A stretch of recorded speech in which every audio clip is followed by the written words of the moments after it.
하나님 말씀 보겠습니다. 프린트 나눠드린 대로 사도행전 16장 31절 말씀 같이 한번 읽어보겠습니다. 사도행전 16장 31절 시작. 이르되 주 예수를 믿으라. 그리하면 너와 내 집이 구원을 받으리라 하고. 아멘.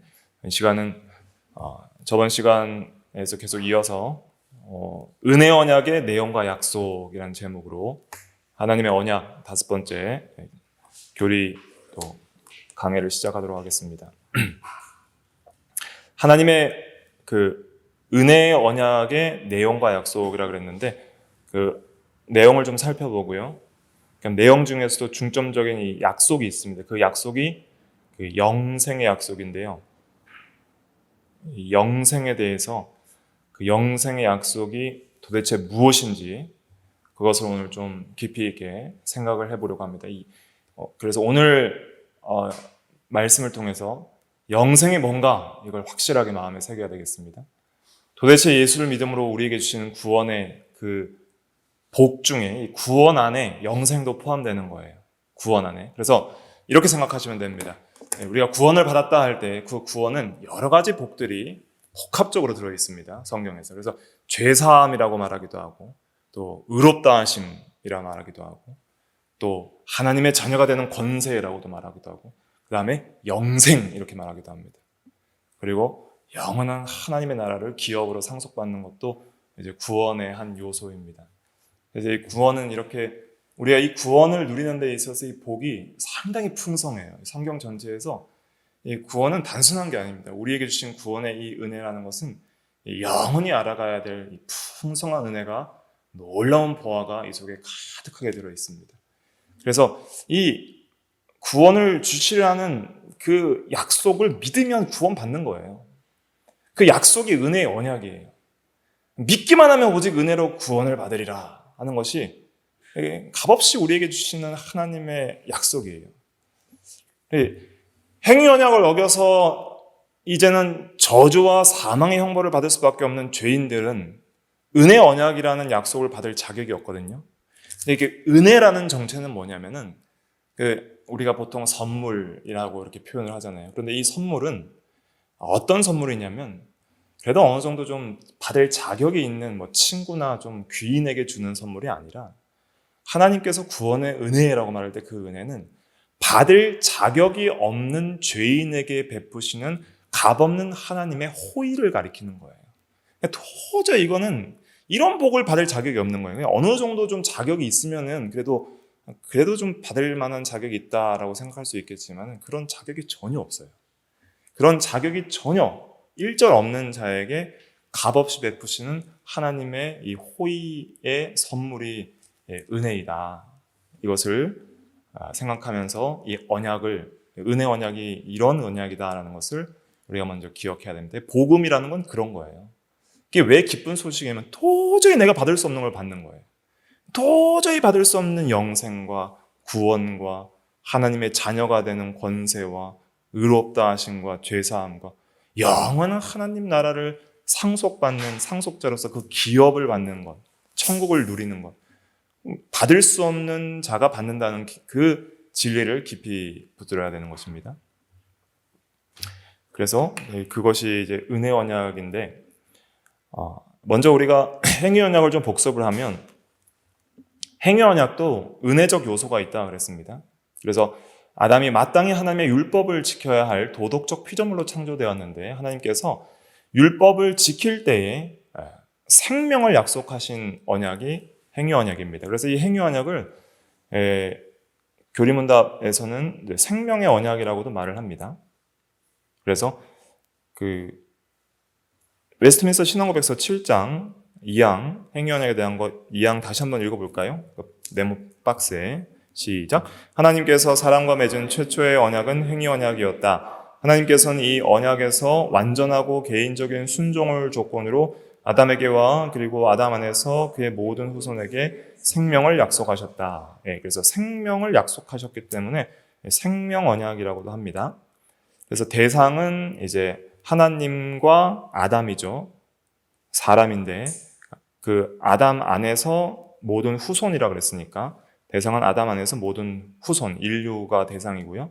내용은 개인적 순종이 조건으로, 그래서 완전하고 개인적 순종, 한마디로 행하라죠. 행하라. 이것은 이제 행하라가 되겠고, 온전히 행하면 이제 영생하리라, 살리라는 약속입니다. 그래서 그것이 이제 창세기 2장 17절에 기록되어 있는데 반대로 기록되어 있죠. 하지 말라, 먹지 말라, 먹는 날에는 반드시 죽으리라. 그런데 우리가 이제 과거에 십계명 해석 방법에 대해서 데우르면답에 나와 있는데, 십계명 해석 방법 중에서 그 양면의 법칙이라는 것이 있습니다. 그래서 하지 말라는 계명은 하라는 계명을 포함하는 거예요. 그래서 그리고 또 반대의 축복이 또 그 저주에는 포함이 되어 있다, 이렇게 생각하시면 됩니다. 그래서 나무 열매를 먹지 말라 했죠. 먹지 않으면 그러면 영원히 살리라 하는 생명의 계명이 포함이 되어 있는 것입니다. 그래서 아담은 아직 영생을 누리기 전 단계라고 그랬습니다.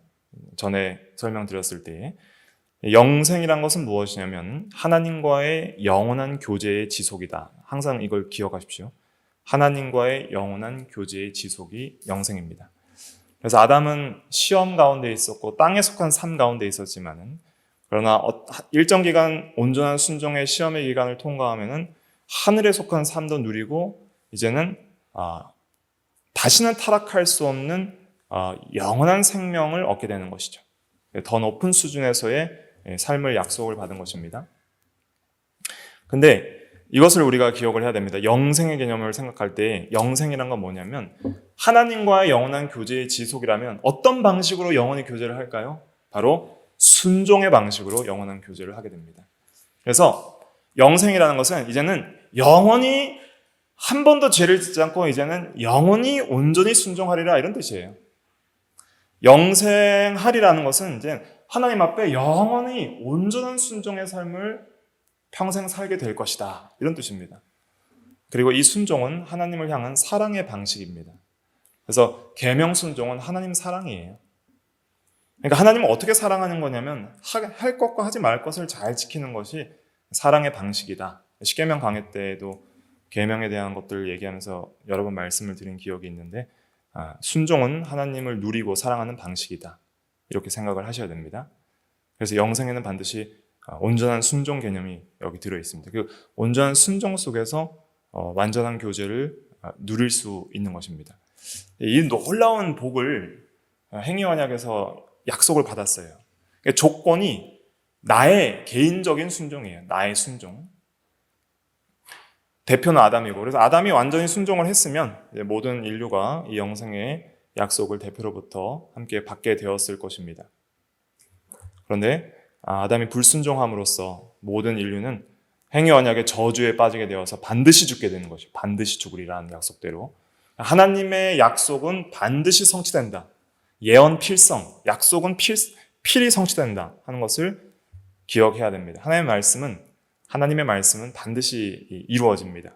이 약속대로 인류에게 사망이 온 것입니다. 우리에게 이제 소망이 없는 거예요.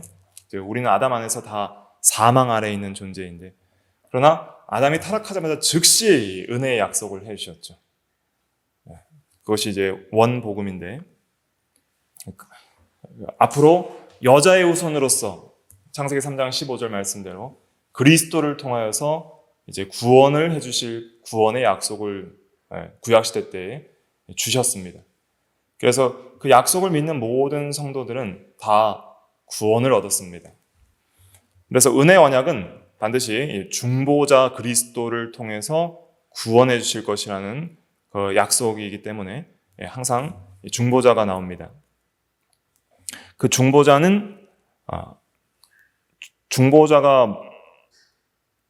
뭐라고 그랬죠? 저번 시간에 중보자는 원수되었던 둘 사이를 화목해 하는 자라 그랬습니다. 그래서 항상 원수되었던 둘 사이를 이렇게 화목해 하는 사람을 중보자라, 이렇게 기억을 하시면 되겠습니다.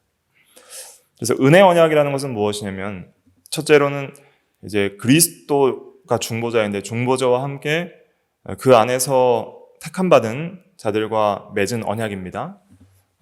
웨스트민스터 대의문답 31문답 한번 같이 읽어볼게요. 질문과 답을 같이 읽어보겠습니다. 시작. 은혜 언약은 누구와 맺은 것인가? 은혜 언약은 두 번째 아담인 그리스도와 함께 그분 안에서 또한 그의 후손인 모든 택한 자들과 맺은 것이다. 예. 그래서 은혜 언약에는 이 중보자가 있다는 것을 꼭 기억해야 됩니다. 중보자 때문에 우리는 감사한 거예요.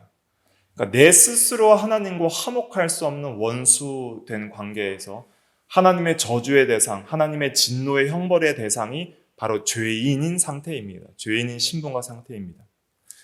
그러니까 우리 스스로는 우리를 구원할 수 없다는 것이 중보자 개념이에요. 다른 구원자가 오셔야 돼요. 우리와 하나님 사이에 그 막혔던 죄의 담을 헐고 화목하게 해주실 다른 구원자가 오셔야 됩니다. 그분이 중보자예요. 그 중보자를 하나님께서 주신 거예요. 그 중보자도 선물입니다. 그리스도도 우리에게 선물이에요. 그래서 하나님의 세상을 이처럼 사랑하사 독생자를 주셨으니 이는 그를 믿는 자가 다 멸망하지 않고 영생을 얻게 하려 하심이라. 독생자를 주신 것입니다. 그리스도를 우리에게 주신 것입니다. 그래서 이 중보자께서 이 무엇을 성취하셨냐면 여기 보면은 그 은혜 언약 그 밑에 글씨 보면은 그리스도께서는 율법 언약의 저주를 대신 받고 우리 대신 죽으신 거예요. 그리고 율법 언약의 요구를 대신 성취하셨다. 아담이 성취하지 못한 그 온전한 순종, 개인적인 온전한 순종을 하신 거예요. 능동 순종과 수동 순종을 우리가 과거에 오예배 때 자세히 배웠잖아요. 그거예요, 그거. 능동 순종과 수동 순종을 그리스도 전생의 온전한 순종의 두 측면이라고 그랬죠. 분리할 수 없지만 구별된다. 그 온전한 순종을 통해 이제 영생을 성취하셨는데 두 주 전에는 그 영생이 그 보통 영생이 아니라 하늘에 속한 삶을 살게 하는 영생이라고 말씀드렸죠. 처음 아담의 상태로 돌아가는 것이 아니라 아담이 순종했을 때 받을 그 영생을 누리는 상태로서 더 높은 차원의 삶으로 가신 거예요. 그리스도께서. 그 삶을 우리가 약속을 받는 거예요. 그리스도 안에서. 그러니까 그리스도 안에서 받는 영생의 약속이라는 것은 그냥 단순히 이렇게 땅에 속한 삶의 수준이 아니라는 것을 항상 기억해야 됩니다.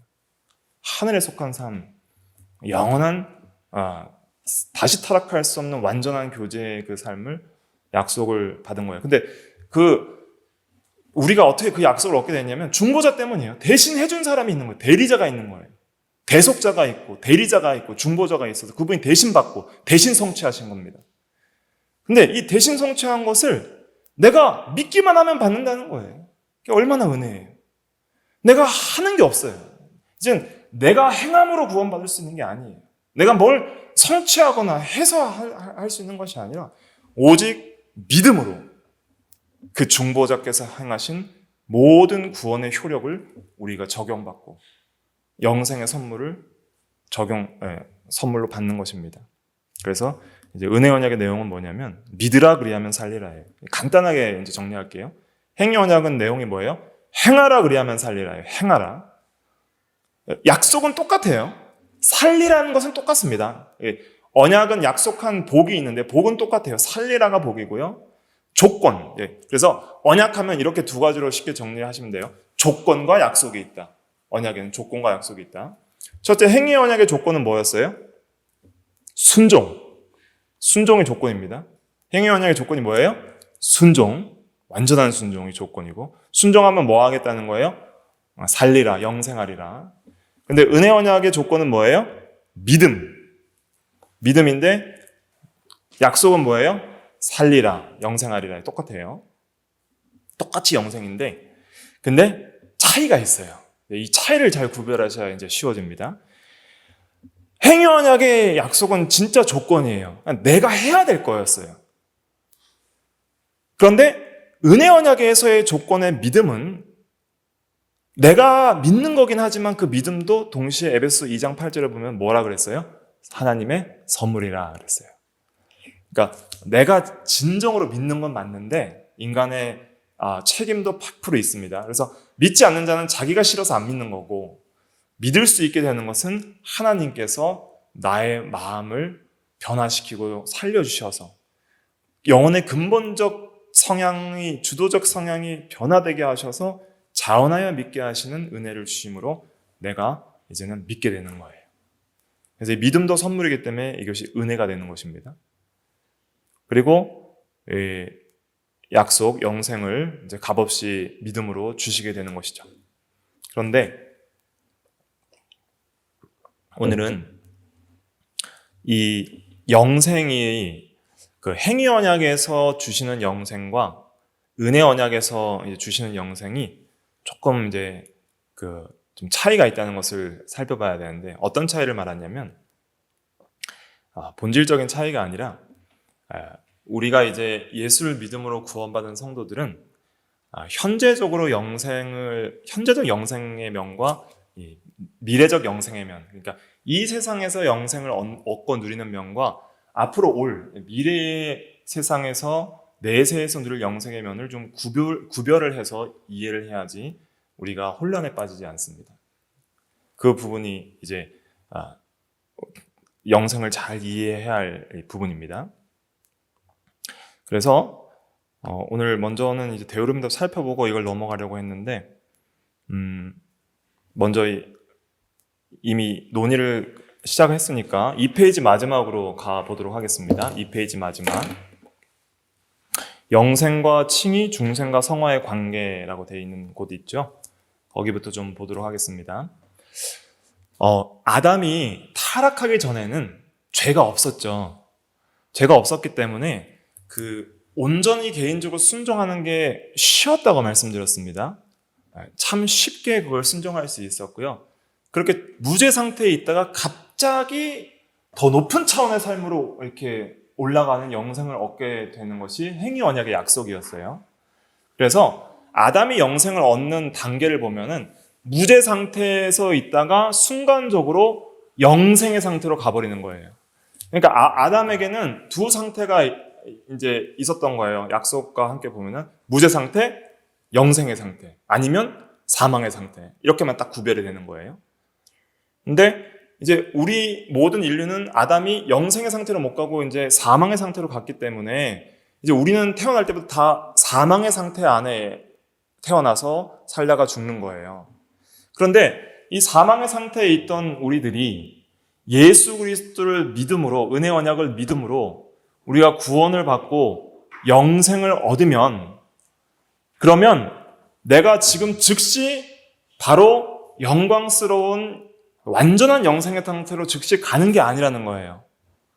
이해되시죠? 지금 저나 여러분들은 예수를 믿고 있는데 아직 완전한 의미에서의 영생을 우리가 누리고 있지는 못한 거예요. 왜냐하면 우리 육신도 죽죠. 그러니까 예수를 믿으면 영생한다 그랬는데 예수 믿어도 죽는데 무슨 영생이야, 이렇게 생각하는 거예요. 어차피 죽잖아. 이제 안 믿는 사람들 눈에 보기에는 예수 안 믿는 사람도 죽고 예수 믿는 사람도 죽으니까 영생의 관점에서 그냥 육체가 영원히 사는 게 영생이라고 생각하는 사람들은 이게 무슨 영생이냐라고 생각하는 것이죠. 그리고 우리 성도들도 우리도 죽잖아요. 그리고 이 세상에서 우리도 죄악 가운데 고난 당하지요, 시험 당하지요, 고통 당하지요, 병들죠, 아프죠, 괴롭죠, 마음도 괴롭고 육체도 괴로움을 당하는데 이게 무슨 영생인가, 이런 생각을 우리가 할 수가 있는 것입니다. 그런데 현재적인 영생과 이제는 미래적 영생을 우리가 이제 구분을 해야 된다 하는 것입니다. 그것을 이제 좀 생각을 해보면 이런 문제들이 이제 풀리게 됩니다. 성경에서는 구원이나 영생이나 이 현재적 의미로 쓰일 때가 있고 미래적 의미로 쓰일 때가 있습니다. 그래서 현재적으로 이제 영생을 얻었다, 영생을 얻었다 할 때는 그것이 어떤 의미냐면, 처음 그 영생이 시작되는 단계에 있어서 먼저는 칭의와 중생의 의미로 영생을 쓰는 경우들이 있습니다. 그래서 칭의는 하나님 앞에 우리가 의롭다 하심을 받는 것이잖아요. 이 의롭다함을, 예수 그리스도의 의를 전가받아서 의롭다함을 받으면 이 의롭다함을 받는 것이 곧 영생이 이제는 시작되는, 또 영생을 우리가 누리는, 영생을 가지는 법적 근거가 되는 거예요, 이 칭의가. 그래서 의와 생명은 항상 연결되어 있다는 것을 생각하셔야 됩니다. 그래서 그리스도와의 영원한 교제의 지속의 이 법적 근거가 바로 이 칭의입니다. 이 칭의는 뭘 제공하냐면 이제는 하나님과 끊어질 수 없는 생명적 관계를 우리에게 제공해요. 그래서 우리는 이제 다시는 하나님으로부터 끊어질 수가 없는 거예요. 이 영생이에요. 그래서 예수 그리스도를 믿는 즉시 이제 우리가 하나님과 단절된 우리가 중보자 예수 그리스도 때문에 이제는 하나님과 연합되어서 이제는 다시는 하나님과 이제는 끊어질 수 없는, 하나님으로부터 분리될 수 없는, 이제 하나님의 자녀로부터 버림받을 수 없는 그런 영원한 하나님과의 생명적 관계를 제공하는 그런 법적 효력, 근거가 어디에 있냐면 칭의에 있는 거예요. 그래서 우리가 결혼을 하면은 부부가 법적으로 부부 사이가 되고 이혼하기 전까지는 법적으로 부부 사이가 끊어지지 않잖아요. 또 엄마 아빠가 자녀를 낳으면 법적으로 아들과 아버지 사이는 다툴 수는 있어도 그 법적 관계가 끊어질 수 없는 것처럼 그런 이제 끊어질 수 없는 생명적 관계를 칭의가 제공을 합니다. 그래서 이 칭의가 왜 중요하냐면 항상 우리가 하나님 앞에 나아가며 하나님과 교제하며 오늘도 우리가 불완전한 성화의 삶을 살아가면서도 오늘 하나님 앞에 담대히 나갈 수 있는 것은 칭의 때문이에요. 칭의 때문에 항상 하나님과 교제를 계속적으로 할 수 있는 근거가 여기 있는 거예요. 근거가. 이게 얼마나 감사하냐면 내가 좀 잘 살았다고 오늘 내가 거룩하게 살았다고 하나님 앞에 나아갈 수 있는 게 아니에요. 내가 좀 못 살았다고 못 나아가는 게 아니라는 거예요. 아무리 거룩하게 살아도 아무리 죄를 지어도 예수를 믿는 모든 자에게 칭의의 은혜가 있기 때문에 당장 회개하고 하나님 앞에 나아갈 수 있고 하나님 앞에 기도할 수 있고 하나님 앞에 예배할 수 있고 하나님 앞에 찬양할 수 있는 그 교제를 계속적으로 지속할 수 있는 그 법적 근거가 칭의라는 거예요. 칭의. 그래서 우리가 칭의 교리를 깊이 있게 깨닫고 감사해야 됩니다. 칭의 교리를 깨달을 때마다 우리가 교만하지도 않고 절망하지도 않을 수 있는 거예요. 나의 은은 나한테 달린 게 아니라 예수 그리스도에게 있다는 것을 굳게 믿기 때문이죠. 그 은혜에 감사해서 늘 우리는 하나님 앞에 나아갈 수 있는 것입니다. 그래서 현재적으로 영생을 가졌다는 표현이 있는데 요한복음 6장 47절에 보면 믿는 자는 영생을 가졌나니 그랬습니다. 그러니까 현재형이거든요. 현재 가지고 있다는 거예요. 현재 영생을 가지고 있다고 말할 때는 내가 지금 육체적으로 영원히 안 죽고 산다 그런 의미가 아니라 이미 칭의로 너는 하나님과의 교제가 회복되었고 그것이 끊어질 수 없다는 것을 말하는 거예요. 그래서 칭의적 영생에 대해서 로마서 5장에서 잘 말하고 있는데 제가 오늘 프린트에 씌웠어야 되는데 못 실었는데 한번 찾아볼까요? 로마서 5장. 먼저 로마서 5장 1절 같이 읽어볼게요. 1절 시작. 그러므로 우리가 믿음으로 의롭다 하심을 받았으니 우리 주 예수 그리스도로 말미암아 하나님과 화평을 누리자. 예. 그래서 의롭다 하심이 화평을 누리는 게 영생이거든요. 화평을 누리는 게 하나님과의 교제를 누리는 거거든요. 이 영생을 누림에 있어서의 근거가 바로 의롭다 하심인 거예요. 그러니까 우리가 늘 하나님 앞에 화평하게 나아갈 수 있는 것은 의롭다 하심 때문입니다. 근데 이 의롭다 하심이 또 영생의 근거라는 것이 이제 18절, 17절과 18절 같이 읽어볼게요. 5장 17절과 18절 시작. 한 사람의 범죄로 말미암아 사망이 그 한 사람을 통하여 왕노릇하였은즉 더욱 은혜와 의의 선물을 넘치게 받는 자들은 한 분 예수 그리스도를 통하여 생명 안에서 왕노릇하리로다. 그런즉 한 범죄로 많은 사람이 정죄에 이른 것 같이 한 의로운 행위로 말미암아 많은 사람이 의롭다 하심을 받아 생명에 이르렀느니라. 17절에도 보면 의의 선물을 넘치게 받은 자들은 한 분 예수 그리스도를 통하여 생명 안에서 왕노릇하리로다 했고 많은 사람이 18절에 보면 마지막에 한 의로운 행위로 말미암아 많은 사람이 의롭다 하심을 받아 칭의를 받아서 생명에 이르렀느니라. 영생에 이르렀다 이렇게 말하고 있죠. 그래서 칭의적 영생이 있다는 것을 기억해야 됩니다.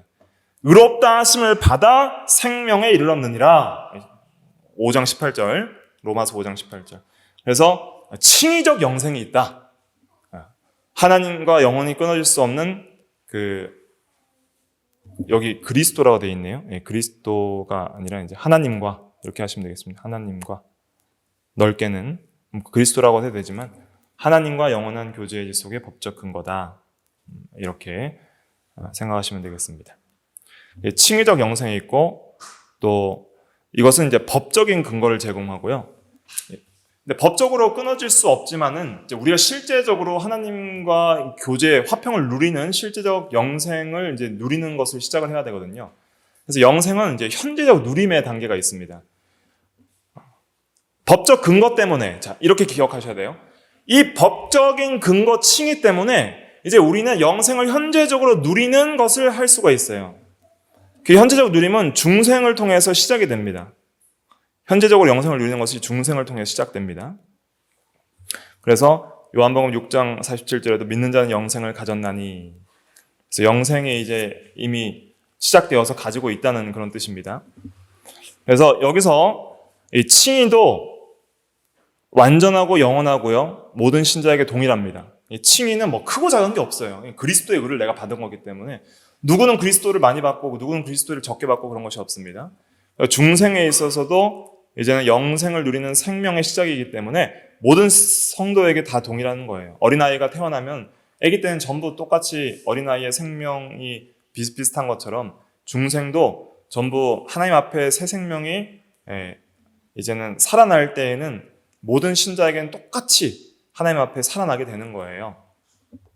그런데 이 칭의와 중생은 모든 신자에게 동일하고 영원하고 완전해요. 이것은 다 똑같아요. 여러분들도 똑같이 칭의받고 여러분들도 똑같이 중생 얻는 거예요. 중생은 차이가 없어요. 그런데 이제는 성화에 있어서 차이가 나기 시작합니다. 이 성화는 이제 현재적인 겁니다. 이것도 현재적인 영생의 누림입니다. 칭의, 중생, 성화는 전부 현재적 영생의 개념이라 생각하시면 돼요. 그런데 이 성화에 있어서는 차이가 있어요. 그리고 완전하지도 못하고요. 그래서 이 세상에서 완전한 성화를 이루지 못하고요. 각 신자의 순종의 정도에 따라 차이가 있습니다. 그래서 어떤 사람은 영생을 좀 더 풍성하게 누려갈 수 있고요. 어떤 사람은 구원은 받았지만 영생을 그렇게 누리지 못하고 살다가 죽을 수도 있는 거예요. 그래서 이 영생을 성화적 관점에서 말하는 것이 이제 디모데전서 6장 12절 한번 같이 읽어볼까요? 시작. 믿음의 선한 싸움을 싸우라. 영생을 취하라. 이를 위하여 내가 부르심을 받았고 많은 증인 앞에서 선한 증언을 하였도다. 그래서 믿음의 선한 싸움을 싸우라. 성화. 죄와 싸워서 의와 거룩을 이루라는 성화의 말씀을 하면서 그것이 이제 영생을 취하는 것임을 말하고 있잖아요. 영생을 계속 취하라는 거예요. 굳게 붙들고 이제 영생을 취하라 이렇게 말씀을 하고 있습니다. 그래서 내가 얼마나 성화를 이루었냐에 따라서 이 영생을 누리는 면에 있어서 차이가 있게 됩니다. 그것은 하나님께 얼마나 성령의 은혜를 따라 순종을 했느냐에 따라서 이제는 하나님과의 사랑의 교제에 차이가 있게 되는 거예요. 그러니까 신앙이 성장할수록 이 교제가 깊어진다 이렇게 이해를 하시면 되겠습니다. 그래서 요한복음 10장 10절 같이 읽어볼까요? 시작. 내가 온 것은 양으로 생명을 얻게 하고 더 풍성히 얻게 하려는 것이라. 이 생명도 영생이거든요. 영생을 이미 얻었잖아요. 이미 칭의적 영생과 중생의 영생을 얻었지만은 더 풍성히 얻게 한다는 것은 무슨 영생이에요? 성화적 영생을 가리키는 거예요. 성화적 영생. 그래서 갈라디아서 6장 8절에 보면 자기 육체를 위하여 심는 자는 육체로부터 썩어질 것을 거두고 성령을 위하여 심는 자는 성령으로부터 영생을 거두리라. 우리의 현재적인 성화의 삶은 계속 심는 생활이에요. 말씀을 심고 성령의 인도를 따라 행하고 그렇게 심으면 이제는 영생이라는 것들을 풍성하게 더 풍성하게 거두고 누릴 수 있게 되는 것이죠. 많은 열매를 맺게 되는 것이죠. 그래서 이 현재적 누림이 진행되다가 이제는 완전해질 때가 있습니다. 영화의 때에. 그래서 실제적 영생에 미래적 영원하고 완전한 누림이 있어요. 그래서 실제적 영생의 누림은 현재적인 영생의 누림이 있고요. 그 다음에 미래적 영생의 누림이 있습니다. 그래서 우리가 이제는 미래에 내세에는 더 이상 이 죄 때문에 영생이 지장받는 일이 없어요. 하나님과의 교제에 지장이 없을 거예요. 완전한 하나님과의 교제를 누리게 되는 것입니다. 그것이 영생입니다. 그래서 영생을 기억할 때 항상 뭐라고 기억하셔야 되냐면은 하나님과의 교제다. 교제가 영생입니다. 교제. 한마디로 말하면 영생은 뭐예요? 교제예요. 교제. 그래서 그 요한복음 17장 3절은 이렇게 말하고 있습니다. 요한복음 17장 3절 2페이지의 마지막에 보시면 같이 읽어볼까요? 시작. 영생은 곧 유일하신 참 하나님과 그가 보내신 자 예수 그리스도를 아는 것이니이다. 영생은 아는 것이라고 그랬어요. 아는 것. 이게 뭐예요? 경험적 교제를 통한 알미예요. 인격적인 사귐과 교제를 통한 경험적 알을 말하는 것입니다. 이 인격적 사귐과 경험적 이 교제를 이제는 아무런 어떤 죄의 방해와 지장 없이 완전히 누리는 상태가 있는데 그것이 영화의 상태에서 누리게 되는 겁니다. 그래서 그 미래적 영생의 누림을 이제 로마서 6장 22절에 보면은 이렇게 말하고 있죠. 같이 읽어볼게요. 시작. 그러나 이제는 너희가 죄로부터 해방되고 하나님께 종이 되어 거룩함에 이르는 열매를 맺었으니 그 마지막은 영생이라. 마지막 영생을 말하고 있습니다. 현재적 거룩함에 이르는 열매, 성화적 영생을 이루다가 마지막 영생, 영화된 영생을 말하고 있습니다. 이제 성화의 끝은 영화라는 거예요. 성화의 목표도 영화예요. 그래서 누가복음 18장 30절에 보면 현세적인 어떤 복도 있고요. 내세의 영생도 말하고 있습니다. 그리고 마태복음 25장 46절에는 마지막에 죄인들은 영벌에 의인들은 영생에 들어가리라. 미래적 동사를 쓰고 있거든요. 그래서 우리가 아직 누리지 못하고 있는 영화된 상태에서 누릴 영생의 복을 우리는 지금 바라보고 있는 거예요. 그게 은혜 언약의 약속이에요. 그러니까 은혜 언약의 약속을 굳게 믿는 자들은 현재적으로도 우리가 영생을 누리기를 굳게 약속을 붙들면서 누려나가야 될 뿐 아니라 앞으로 아직 완전한 상태에서 아직 우리가 완전히 누리지 못하는 그 영생의 약속을 소망하는 가운데 믿음으로 인내해 나가는 것이 매우 중요합니다. 그런데 이 미래적 영생에 있어서 이 영화는 이제 신자에게 동일한 면과 다른 면들이 있다는 것을 이제 구별을 잘 하셔야 됩니다. 영화라고 할 때 그 영화는 뭔 뜻이냐면 완전히 영광스럽게 되다 이런 뜻이잖아요. 영광스럽게 되다. 죄가 없는 상태를 첫째는 말하는 거예요. 그래서 방가로 1번에 보면 파란 글씨에 완전하고 영원하며 모든 신자에게 동일한 면이 있는데 영적으로는 영혼에 있어서는 죄악된 본성인 옛사람을 완전히 벗어버리는 겁니다. 그래서 여러분들은 죽으면 저와 여러분들은 영혼이 즉시 천사들에게 들림을 받아 하나님 나라로 가게 됩니다. 그때 지금 여러분들의 그 인격 그대로 가는 거예요. 내가 가는 거예요. 내 영혼이 가는 거예요. 이 세상에서의 가졌던 기억들, 이루어갔던 성화의 모든 노력들, 행위들 다 따르는 거예요. 나의 지식, 감정, 의지, 양심, 또 거룩한 하나님을 닮아가기, 예수 그리스도를 닮아가기 위해서 만들었던 나의 모든 그런 새 사람의 본성들을 그대로 가지고 가는데 이제 악한 옛사람의 죄성만 다 벗어버리고 내가 그대로 가는 거예요. 그래서 죄성을 다 벗어버리고 즉시 영혼이 영광스럽게 되어서 하나님 앞에 가는 것이 영화입니다. 그래서 이제 죄를 다 벗어버리는 면이 다 동일한 거예요. 모든 성도들은 다 죄를 벗어버리고 영혼이 즉시 들림을 받고 그 다음에 육체에 있어서도 그래서 영혼은 육신이 떠날 때의 영화가 됩니다. 그리고 육체는 이제 부활 때의 영화가 됩니다. 영화에서는 영혼이 영화되는 면이 있고요. 육체까지 영화되는 면은 이제 부활 때에 있는 것이죠. 그래서 부활도 다 동일합니다. 모든 성도들이 다 영광스럽고 영적인 몸으로 부활하는데 신령한 몸이라는 것은 물질적인 몸이지만은 그러나 하늘에 속한 영원한 삶을 살아가기에 합당한 몸이고요. 이렇게 이해하시면 됩니다. 영적인 몸이라는 것은 내 영혼에 완전히 합당할 뿐만 아니라 성령의 인도를 온전히 받아나가기에 합당한 몸이고요. 그리고 천사와 같이 이제는 능력 있는 그러한 시공을 초월하여 움직일 수 있고 또 순종할 수 있고 활동할 수 있는 능력 있는 몸이 신령한 몸인 부활체다 이렇게 생각하시면 됩니다. 그래서 아직 우리가 영혼도 영화가 안 됐죠. 아직 죄성이 남아있잖아요. 그러니까 영생을 완전히 못 누리는 거예요. 영원히 영화됐을 때 하나님과의 교제의 영원한 지속이 완전해지는 거예요. 이제 더 이상 뭐 교제가 안 되는 경우가 없어요. 기도 안 돼요. 순종 안 돼요. 평안이 없어요. 뭐 이런 거 없는 거예요. 더 이상 눈물도 없고 슬픔도 없고 고생도 없고 이제 온전히 하나님과의 사랑과 안식을 누리는 그 영화의 상태에 들어가고요. 또 육체가 아프고 병들고 죽는 거 없는 이제 완전히 능력 있는 신령한 영광스러운 몸인 부활체를 입는 것이 영화의 상태인데 이건 다 동일하다는 거예요. 영원히 죄를 벗어버리는 면, 육체가 부활하는 면은 다 동일해요. 그런데 다른 면들이 있습니다. 왜 우리가 현재적으로 영생을 더욱더 이루어 나가고 취해 나가고 누려 나가야 되냐면 각 신자에게 달라요. 한번 생각해 보세요. 평생을 죽도록 충성했던 사도 바울과 죽기 전에 믿었던 한편 강도, 두 사람 다 하나님의 은혜가 있고 예수를 믿은 것만으로도 귀하고 복된 일이고 은혜 언약에 참여한 것만으로도 귀하고 복된 일입니다.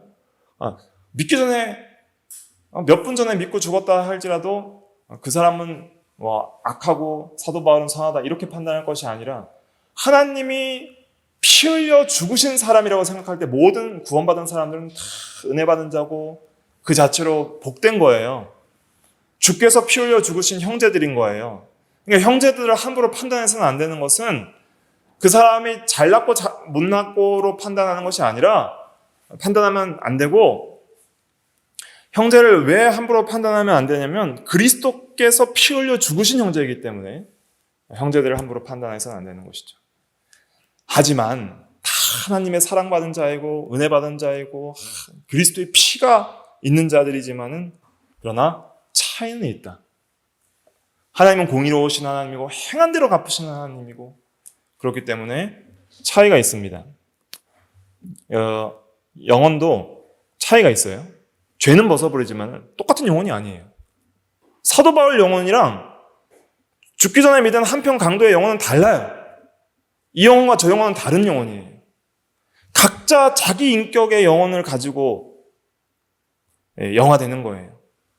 성화를 이룬 정도에 따라서 다 달라요. 그래서 천국에는 큰 자도 있고 작은 자도 있다 그랬습니다. 마태복음 5장 19절 같이 읽어볼게요. 시작. 그러므로 누구든지 이 계명 중에 지극히 작은 것 하나라도 버리고 또 그같이 사람을 가르치는 자는 천국에서 지극히 작다 일컬음을 받을 것이요 누구든지 이를 행하며 가르치는 자는 천국에서 크다 일컬음을 받으리라. 천국에서 작은 자도 있고요. 큰 자도 있어요. 작은 자는 계명을 버리고 그같이 사람을 또 가르치는 자는 작은 자고요. 행하면서 가르치는 자는 큰 자가 된다 그랬습니다. 그러니까 상대적으로 어린아이의 영혼이 있고요. 장성한 영혼이 있습니다. 자라난 영혼이 있고 작은 영혼, 낮은 영혼이 있는 거예요. 큰 영혼이 있고 작은 영혼이 있고 이 그리스도의 형상을 얼마나 닮아갔느냐, 얼마나 주님을 닮아갔느냐, 얼마나 성화가 되었느냐, 얼마나 영혼이 하나님의 형상을 회복했느냐에 따라서 어린아이와 같은 성도도 있고요. 장성한 성도도 있습니다. 상대적인 개념입니다. 절대적인 그리스도의 기준 앞에서는 다 불완전하지만 상대적으로 차이가 있다는 거예요. 그걸 히브리서 5장과 고린도전서 3장에서도 말하고 있는데요. 히브리서 5장 12절부터 14절까지 같이 읽어볼게요. 시작. 때가 오래되었으므로 너희가 마땅히 선생이 되었을 터인데 너희가 다시 하나님의 말씀의 초부에 대하여 누구에게서 가르침을 받아야 할 처지이니 단단한 음식은 못 먹고 젖이나 먹어야 할 자가 되었도다. 이는 젖을 먹는 자마다 어린아이니 의의 말씀을 경험하지 못한 자요 단단한 음식은 장성한 자의 것이니 그들은 지각을 사용함으로 연단을 받아 선악을 분별하는 자들이니라. 오래 예수 믿었는데 선생이 못 된다는 거예요.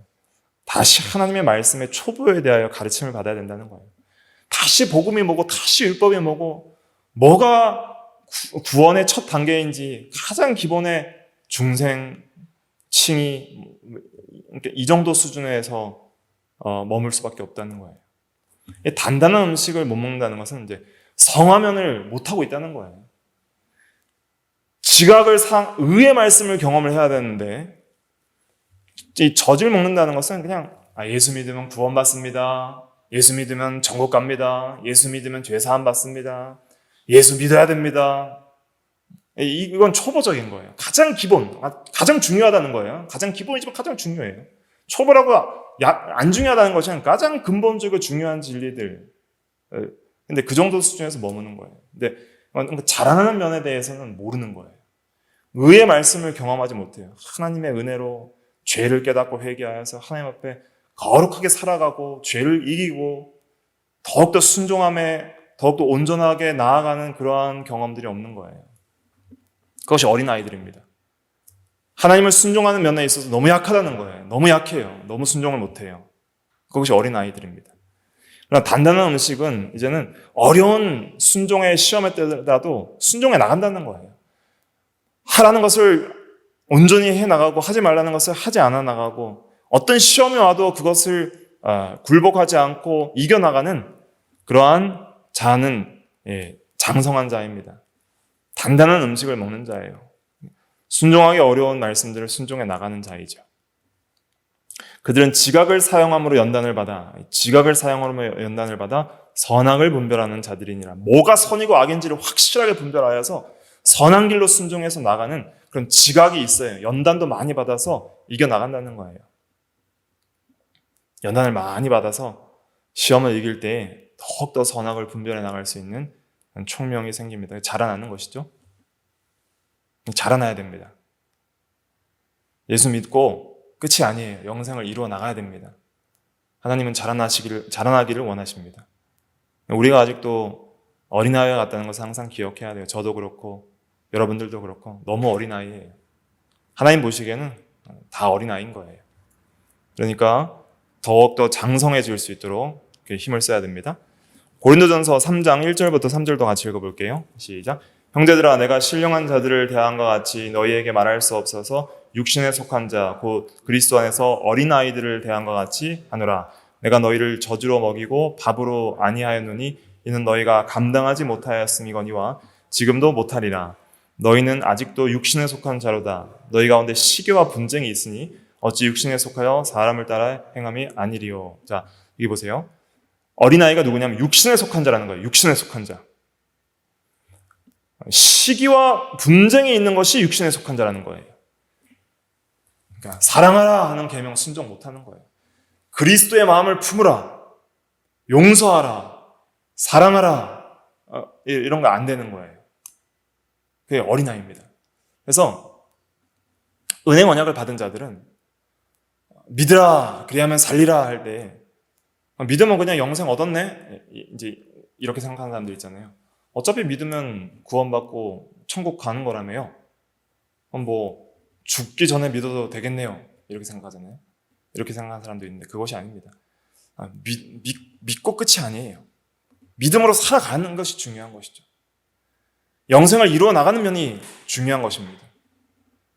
구원을 이루어 나가는 면이 매우 중요한 것입니다. 그럴 때 현재적으로 영생을 맛보며 누리며 또 그 영원한 영화의 때에 그 영생을 누리는 수준에 있어서 신자들이 다 다르게 되는 거예요. 하나님의 상을 누리는 면에 있어서 다르고요. 또 하나님 앞에 설 때 자라난 인격으로 서는 것이 중요합니다. 더 장성한 신부로 그리스도의 신부로 서야 되고 더 성장한 하나님의 자녀로 하나님 앞에 서는 것이 중요한 것입니다. 그래서 우리가 더욱더 죄와 싸워 이기고 의의 말씀을 순종하여 선악을 분별해 나갈 때에 하나님과의 교제를 현재적으로 더욱더 풍성히 누리며 또한 우리의 영혼도 자라나고 영화 때에 자라난 대로 간다. 자라난 대로 가는 거예요. 내가 가는 겁니다. 내 인격 그대로 가는 거예요. 한번 생각해 보십시오. 지금 내 인격 그대로 지금 하나님 앞에 간다 생각해 보세요. 얼마나 부끄럽습니까? 그러니까 오늘 하루 더 살 수 있는 기회 주신 거 감사한 거예요. 하루 더 영생 이루고 가라고 기회를 주시는구나. 그게 오늘 하루 사는 목적이에요. 궁극적인 목적. 직장에서, 가정에서 영생 이루면서 사는 거예요. 그 현실 속에서 사는 거예요.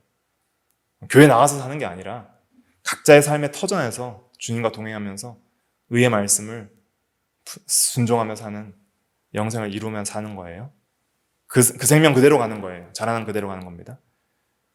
영혼만 자라난 그대로 가는 것이 아니라 육체도 다르다 그랬습니다. 부활체의 영광. 우리가 다 부활하죠? 똑같이 부활하지만 어떤 그 별들도 보면 노란 별, 파란 별, 빨간 별, 밝은 별, 어두운 별, 색 온도도 다르고 밝기도 달라요.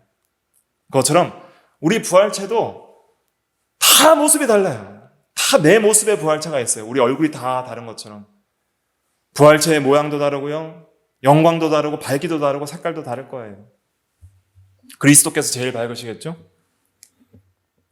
우리는 어떤 부활체의 영광을 입을 것인가 소망해야 됩니다. 고린도전서 15장 40절부터 41절 같이 읽어볼게요. 시작. 하늘에 속한 형체도 있고 땅에 속한 형체도 있으나 하늘에 속한 것의 영광이 따로 있고 땅에 속한 것의 영광이 따로 있으니 해의 영광이 다르고 달의 영광이 다르며 별의 영광도 다른데 별과 별의 영광이 다르도다. 그래서 영광이 다르다 그랬죠. 별과 별의 영광이 다르다. 그러니까 우리가 각자 영광스러운 부활의 몸을 입을 텐데 다 달라요. 누군 더 빛나고 누군 더 상대적으로 빛이 덜할 수 있지만은 그러나 다 행복할 겁니다. 어린아이와 같은 성도도 행복하고요. 또 큰 자는 천국에서 큰 자는 어떤 자예요? 큰 자는 섬기는 자라 그랬어요. 큰 자는 섬기는 자. 그래서 천국에서 더 많이 성도들을 섬기고 봉사하고 헌신하고 사랑하고 그렇게 영광스러운 세계입니다. 뭐 부활체가 다르고 한다고 해서 서로 시기 질투가 없어요. 다 좋아요. 다 좋고 한편 강도도 좋고요. 사도 바울도 좋은데 그런데 다 달라요. 인격도 다르고요. 부활체도 달라요. 어떤 인격으로 어떤 부활체를 입고 영원히 살 것인가가 현재에 결정돼요. 현재. 그래서 영혼을 위해 현재를 살아야 됩니다. 우리는. 현재를 영원히 살 것처럼 생각하시면 안 돼요. 현재를 영원히 살 것처럼 생각하는 사람들은 어리석은 자들이고 영혼을 위해 현재를 사는 것이 지혜로운 자들입니다. 그러한 우리 은혜가 있어야 되겠습니다.